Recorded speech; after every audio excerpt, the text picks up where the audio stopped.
جب امام حسین علیہ السلام مکے میں اللہ کے گھر میں پناہ لے رہے تھے تو اس وقت کوفے سے ہزاروں خط آ رہے تھے کہ اے نواسۂ رسول، ہم آپ کے نانا کی شریعت پہ چلنے والے ہیں، اس ظالم بادشاہ سے ہمیں بچائیں۔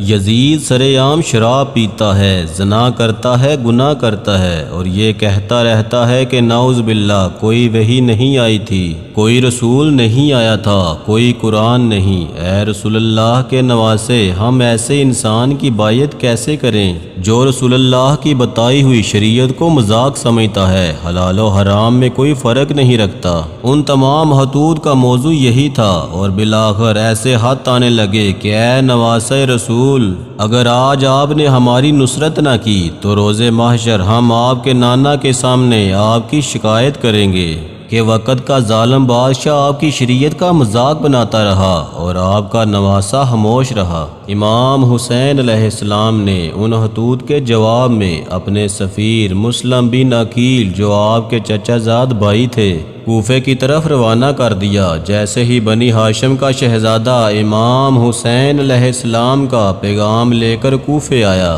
سب لوگ آپ کے ہاتھ پہ بیعت کرنے لگے اور بآواز بلند کہنے لگے، لبیک یا حسین، لبیک یا حسین۔ اے عقیل کے شہزادے مسلم، ہمارے مولا کو بلائیں تاکہ ہم وقت کے ظالم یزید کو یہ بتائیں کہ ان کا نانا اللہ کا رسول ہے اور قرآن اللہ کی کتاب ہے اور دین اسلام خالق حقیقی کا دین ہے۔ جناب مسلم نے جب ان لوگوں کی عقیدت کو دیکھا تو امام حسین علیہ السلام کی طرف ایک خط تحریر کیا کہ اے نواسۂ رسول، یہاں کے لوگ ظلم سے بیزار ہو کر آپ کی نصرت چاہتے ہیں، جلد اپنے مبارک قدم لے کر کوفے آ جائیں تاکہ ہم اسلام کا پرچم بلند کر سکیں۔ اور وہاں یزید کو یہ خبر ملتی ہے کہ کوفے میں جو میں نے حاکم رکھا ہے اس کی موجودگی میں مسلم بن عقیل کوفے آ گیا اور لوگ امام حسین علیہ السلام کی بیعت کر رہے ہیں، تو یزید فوراً عبید اللہ ابن زیاد کو کوفے کی طرف بھیجتا ہے اور کہتا ہے کہ نعمان، تم سے کوفے کی حکومت سنبھالی نہیں جاتی، آج ابن زیاد کوفے کا نیا گورنر ہے۔ اور وہاں جناب مسلم بن عقیل کا ہاتھ امام حسین علیہ السلام تک پہنچتا ہے، اور یزید کی یہی سازش تھی کہ طواف کعبہ کے درمیان ہی امام حسین علیہ السلام کو قتل کیا جائے۔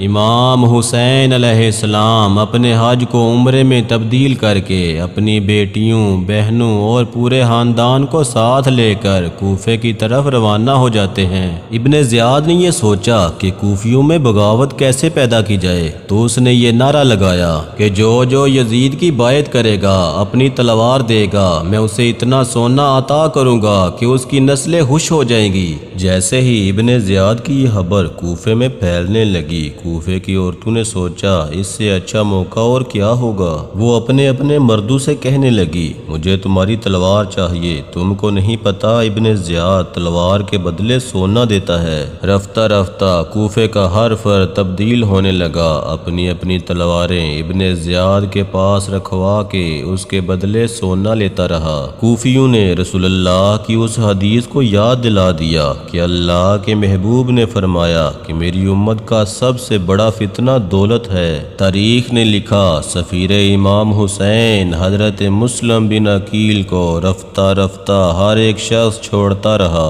یہاں تک کہ آپ نماز کے لیے مسجد میں آئے، اور جیسے ہی نماز ختم کر کے پیچھے دیکھا کوئی بھی شخص آپ کے ساتھ نہ تھا۔ نماز ختم کر کے آپ تنہا کوفے کی گلیوں میں پھرتے رہے اور کہتے رہے، کہاں ہیں وہ لوگ جو حسین علیہ السلام کی نصرت کے لیے خط لکھا کرتے تھے؟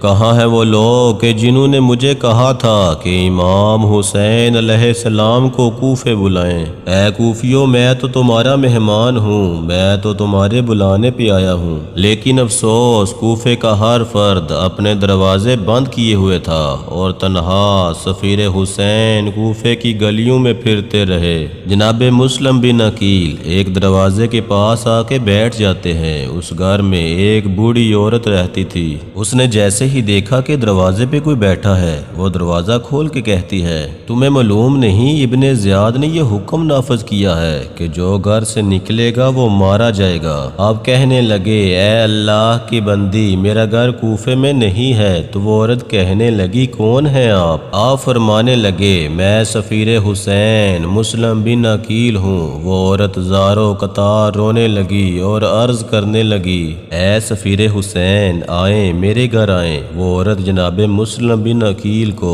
اپنے گھر میں مہمان بناتی ہے، اور وہاں ابن زیاد نے اعلان کروایا کہ جو مسلم کی خبر مجھے دے گا وہ مجھ سے جو مانگے گا میں اسے عطا کروں گا، میں اسے اتنا سونا دوں گا کہ وہ حیران ہو جائے گا۔ اس بوڑھی عورت کا ایک جواری اور شرابی بیٹا تھا۔ جب وہ دیکھتا ہے کہ سفیر حسین مسلم بن عقیل کو پناہ میری ماں نے دی ہے، وہ فوراً جاتا ہے اور ابن زیاد کو یہ خبر سناتا ہے۔ ابن زیاد اپنے ہزاروں فوجیوں کو اس بوڑھی عورت کے گھر بھیجتا ہے۔ جب چاروں طرف سے فوج نے اس بوڑھی عورت کے گھر کو گھیر لیا تو لشکر سے صدا آئی کہ اے مسلم، گھر سے باہر آؤ ورنہ ہم گھر کے اندر آتے ہیں۔ جناب مسلم گھر سے باہر آتے ہیں، اور ایک طرف امام علی علیہ السلام کا بھتیجا اور دوسری طرف ہزاروں کا لشکر۔ تاریخ نے لکھا، کوفے کے لوگ حیران ہو گئے، ایک اکیلا انسان اس طرح سے بھی لڑ سکتا ہے۔ لاشوں پہ لاش گرتے رہے لیکن کوئی بھی سفیر امام حسین کو پکڑ نہیں پا رہا تھا۔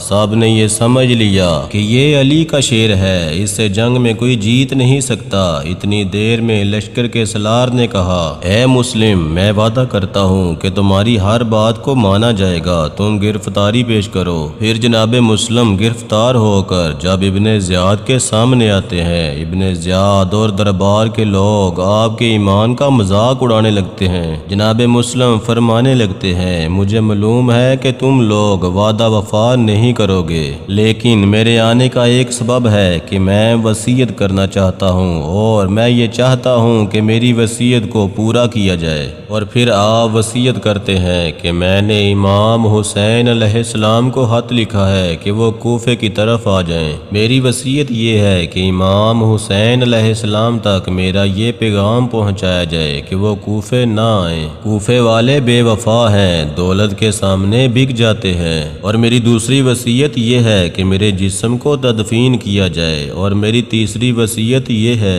کہ میں کوفے میں 700 درہم کا مقروض ہوں، میری تلوار اور زرہ بیچ کر میرا قرض ادا کیا جائے۔ دربار والے زور زور سے ہنسنے لگتے ہیں، اور ابن زیاد یہ حکم دیتا ہے کہ اس سفیر حسین کو محل کی سب سے اونچی چھت سے اس طرح گراؤ تاکہ کوفے کا ہر شخص دیکھے کہ ہم نے سفیر حسین کا کیا حشر کیا۔ جناب مسلم کو پیاسا محل کی چھت سے گرایا جاتا ہے۔ جیسے ہی آپ چھت سے زمین کی طرف آتے ہیں، سپاہی ہوش ہونے لگتے ہیں۔ آپ کا سر تن سے جدا کر کے دارالعمارہ کی دیوار سے لٹکایا جاتا ہے، اور آپ کے پاؤں میں رسی باندھ کر کوفے کی گلیوں میں پھرایا جاتا ہے۔ سپاہی ہنستے رہتے ہیں، اور آپ کا سر مکے کی طرف دیکھ کر یہ فرماتا ہے، سلام ہو رسول اللہ کے نواسے حسین ابن علی پر، سلام ہو میرے غریب امام حسین ابن علی پر۔ اور وہاں امام حسین علیہ السلام مکے اور کوفے کے درمیان آپ نماز پڑھ رہے تھے۔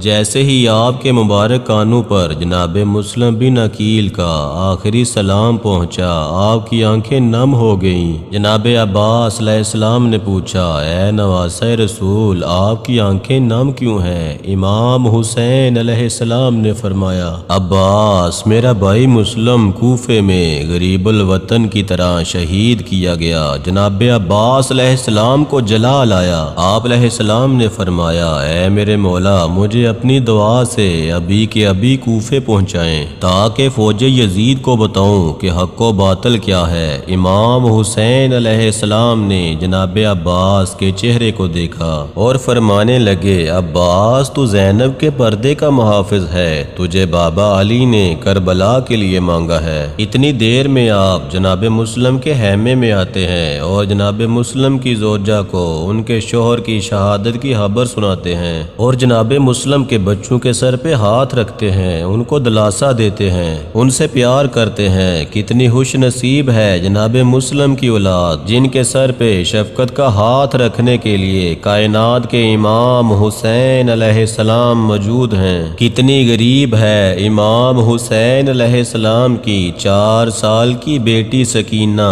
جب ان کے پاس ان کے بابا کی شہادت کی خبر پہنچتی ہے تو کبھی شمر تماچے مارتا ہے تو کبھی کوئی خیام جلاتا ہے۔ افسوس ہے کہ جب بھی کسی کا کوئی شہید ہوتا ہے تو زمانہ اس کی تعزیت کرتا ہے، اس کو پرسہ دیتا ہے، لیکن کتنا غریب ہے رسول اللہ کا نواسہ حسین، جن کی شہادت کے بعد نہ کوئی پرسہ دیتا ہے نہ کوئی تعزیت کرتا ہے۔ لوگ ہنستے رہتے ہیں، خیام جلتے رہتے ہیں، نہ کوئی کفن دیتا ہے اور نہ ہی کوئی لاش دفناتا ہے۔ سلام ہو سفیر حسین جناب مسلم بن عقیل پر، سلام ہو رسول اللہ کے خاندان پر جنہوں نے سب کچھ قربان کر کے اللہ کا دین اسلام بچایا۔